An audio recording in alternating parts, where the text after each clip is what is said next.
성경에 보면 수많은 사람들의 인생에 대해서 소개하고 있습니다.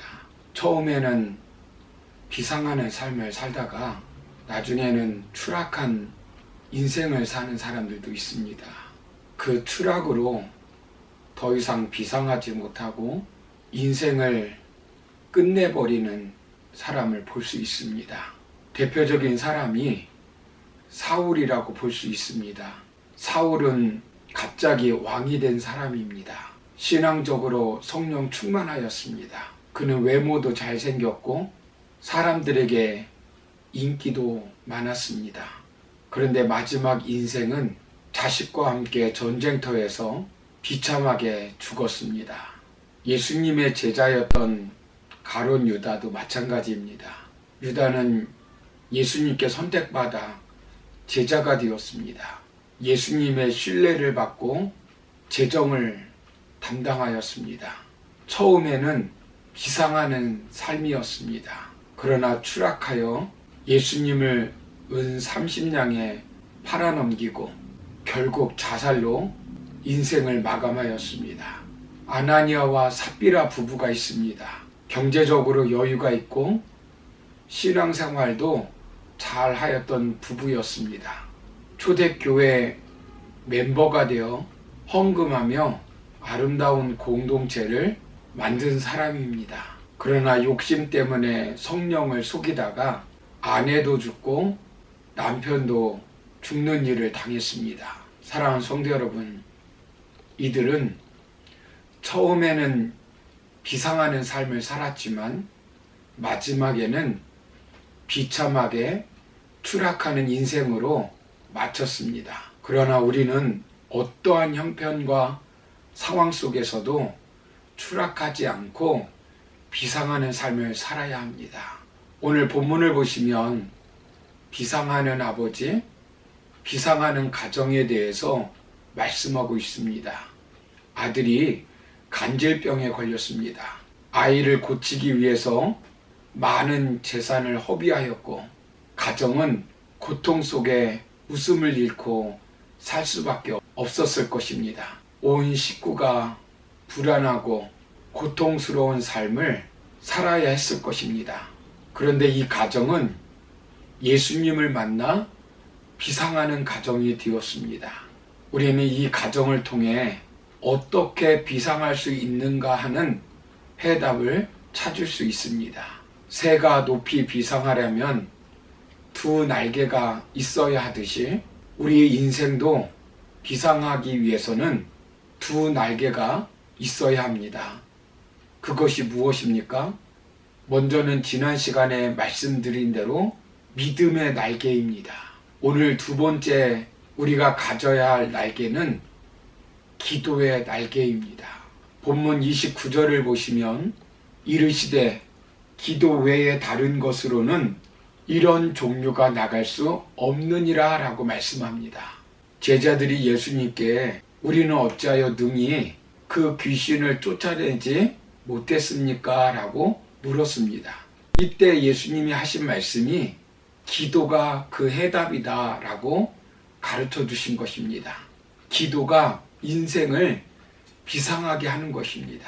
귀신 들리고 간질병에 걸린 아이를 만나자 제자들은 어떻게 합니까? 본문 14절을 보시면 이에 그들이 제자들에게 와서 보니 큰 무리가 그들을 둘러싸고 서기관들이 그들과 더불어 변론하고 있더라 라고 말씀합니다. 변화산에 올라가지 않고 남아있는 9명의 제자들이 서기관과 변론하였다는 것입니다. 우리는 어떤 문제를 만나게 되면 변론하기를 좋아합니다. 사업이 어려우면 기도하기보다는 부부가 누구 책임이냐고 변론합니다. 자식 문제를 놓고 부부가 기도하기보다는 변론하다 싸우고 원수가 됩니다. 문제가 생기면 교회에서도 기도하기보다는 방법 문제를 놓고 서로 변론하다가 원수가 됩니다. 그래서 문제가 인생을 비상하게 하는 것이 아니라 오히려 더 인생을 추락시켜 버립니다. 우리는 문제를 만나면 그 문제를 통하여 비상해야 합니다. 그런데 우리가 비상할 수 있는 방법이 무엇일까요? 바로 기도입니다. 한쪽 날개가 믿음이라면 또 한쪽 날개는 기도입니다. 기도의 날개를 달고 비상해야 합니다. 대부분 심각한 문제는 변론한다고 해서 해결되는 문제가 아닙니다. 귀신을 내어 쫓고 질병을 고치는데 논쟁한다고 해결될 수 있겠습니까?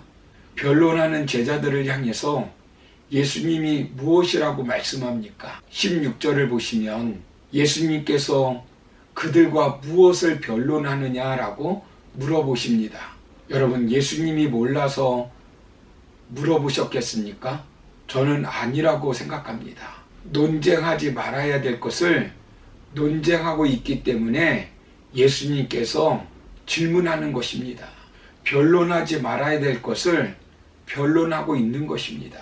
귀신 들려 걸린 병이냐, 부모의 죄 때문에 걸린 병이냐, 자신의 죄 때문에 걸린 병이냐, 서로 변론하고 따지고 있습니다. 이런 것 논쟁할 필요가 없다는 것입니다. 병원에서 환자를 놓고 변론한다고 치유할 수 있습니까? 물에 빠져 죽어가는 웅덩이에 변론하고 있으면 되겠습니까? 중요한 것은 이 사람의 생명을 살리는 것입니다. 이 아이를 괴롭히는 귀신을 내어 쫓는 것입니다. 불행에 처한 이 가정을 회복시켜서 비상하게 하는 것입니다. 눈물로 살아가는 이 부모의 아픔을 덜어주는 것입니다. 이것이 무엇으로 가능하겠습니까? 사람의 힘으로 할 수 없는 문제입니다. 내 힘으로 어찌할 수 없는 문제입니다. 예수님께서 말씀합니다. 기도 외에는 다른 것이 없다는 것입니다.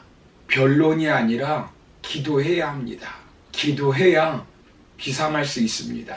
예수님이 이미 제자들에게 권세를 주셨습니다.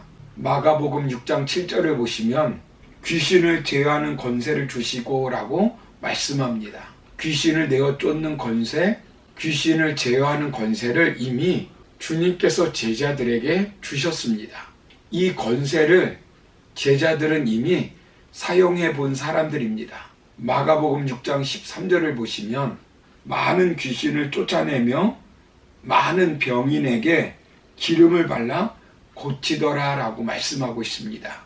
이제 기도를 통하여 이 권세를 주신 하나님의 능력이 나를 통해 나타나게 하면 되는 것입니다. 기도는 하나님의 능력이 나타나는 통로입니다. 기도는 우리가 할 수 없는 것을 하게 합니다. 변론할 시간이 있으면, 논쟁할 시간이 있으면, 비난할 시간이 있으면 그 시간에 기도해야 합니다. 기도는 이론이 아닙니다. 감상의 재료가 아닙니다. 실제로 기도하면 그것이 비상의 날개가 되는 것입니다. 기도의 효과에 대해서 의심하는 사람들이 있습니다. 기도는 단지 자기 체면이나 정신 수양 정도로 생각하는 사람들이 있습니다. 리더스 다이제스트 책에 보니까 유방 절제 수술을 받은 57명의 유방암 환자를 관찰해 보았는데 믿음을 가지고 기도하며 암과 싸운 사람은 10명 중 7명이 10년 후에도 살았다고 합니다. 그런데 낙담한 자 5명 중 4명이 죽었고 순순히 받아들인 자 32명 중에 24명이 죽었다고 합니다. 여러분, 비상하지 못하도록 꽁꽁 붙들고 있는 것이 무엇입니까? 질병의 문제입니까? 경제의 문제입니까? 진로의 문제입니까? 자녀의 문제입니까? 사업의 문제입니까? 직장의 문제입니까? 기도하면 비상할 수 있는 길이 열립니다. 이것을 믿으시기 바랍니다. 위기를 만날 때마다 모세는 기도를 통해 광야에서 산적한 문제를 풀며 비상하였습니다. 한나는 기도를 통해 비상하는 인생을 살았습니다. 기도를 통해 솔로몬은 지혜와 부귀 영화를 얻어 비상하였습니다. 엘리야는 기도를 통해 불치의 병을 고치고 비상하였습니다. 요한복음 16장 24절을 보시면 지금까지는 너희가 내 이름으로 아무것도 구하지 아니하였으나 구하라 그리하면 받으리니 너희 기쁨이 충만하리라 라고 말씀합니다. 그러므로 우리가 위기를 만날 때, 고난을 만날 때 기도함으로 비상하는 삶을 살기를 주의 이름으로 축원합니다. 여러분, 우리는 어려움이 있어도 추락으로 끝낼 인생이 아닙니다. 다윗도 한때 간음하고 추락하였으나 회개 기도와 믿음의 날개를 달고 비상하였습니다. 베드로도 한때 예수님을 3번이나 모른다고 저주하고 추락하였으나 믿음과 기도의 날개를 달고 초대교회 지도자로 비상하였습니다.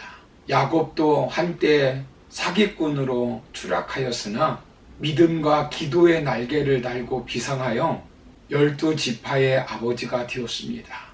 아브라함도 한때 아내를 누이라고 속이며 추락하였으나 믿음과 기도의 날개를 달고 비상하여 믿음의 조상이 되었습니다. 모세도 한때 살인하고 추락하였으나 광야 생활을 거치며 믿음과 기도의 날개를 달고 비상하여 민족의 지도자가 되었습니다. 여러분, 우리가 어떻게 살아야 될까요?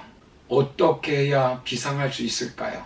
우리도 믿음과 기도의 날개를 달고 비상해야 합니다. 하나님은 우리가 추락하는 인생을 살기를 원하고 계시지 않습니다.